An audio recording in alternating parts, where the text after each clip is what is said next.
Hey CHCC, one of the gifts that I got for Christmas this year was a new Bible, the Amplified Study Bible. My boys know that I like to read through different translations during the course of the year, and it got me thinking, what's my favorite Bible translation? And so today I asked a special guest to come that's been on sabbatical for the past month.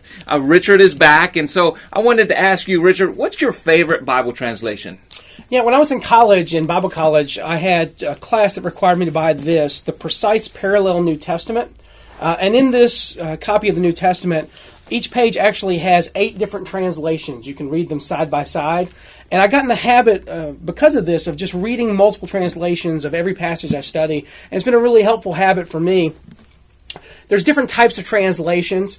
Some of them are word-for-word translations, where they try to take the original languages, the Greek, the Hebrew, the Aramaic, and go word-for-word into English, maintaining the order and context as much as possible.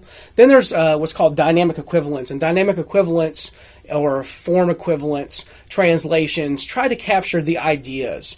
So they'll translate sentences as whole structures and rearrange the words to try to get the best flow in English and make them a little more readable.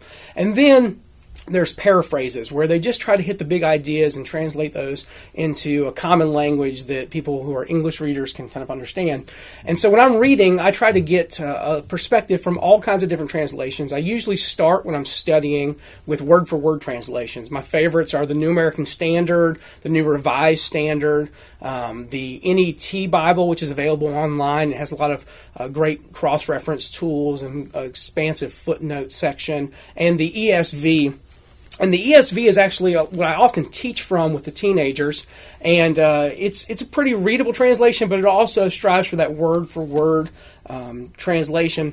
And then if I'm looking for something that's a little more devotional in nature or has a little bit higher readability, I'll reach for the New Living Translation. And oftentimes after I've studied in a word-for-word translation, I will read the New Living Translation and use that for teaching, especially with the teenagers. And I recommend that they use an ESV or an NLT or any other translation that they really feel comfortable reading and they can access what's really going on in the text. Yeah, like you, Richard, I love reading the New Living Translation just for readability, especially devotionally. We'll use that Bible a lot when we're putting it up on screen during our worship service. We also use the ESV. I love to use that while we're studying.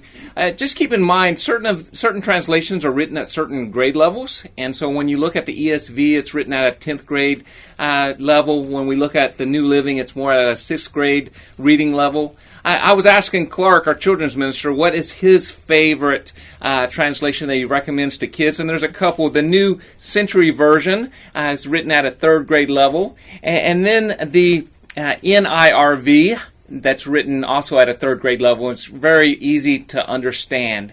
And so, regardless of what translation you have, we'd love to hear from you. What's your favorite Bible translation and why? Next week, we're going to talk a little bit more about translations. We know that there's hundreds of translations, and we're going to try to answer that question. Why is there so many out there? And try to give you a few more tips. And we'll put down in our notes here the different translations the staff members use, including some recommendations from Jesus on Spanish translations. So make sure that you write down your favorite Bible translation, and we'll see you next week.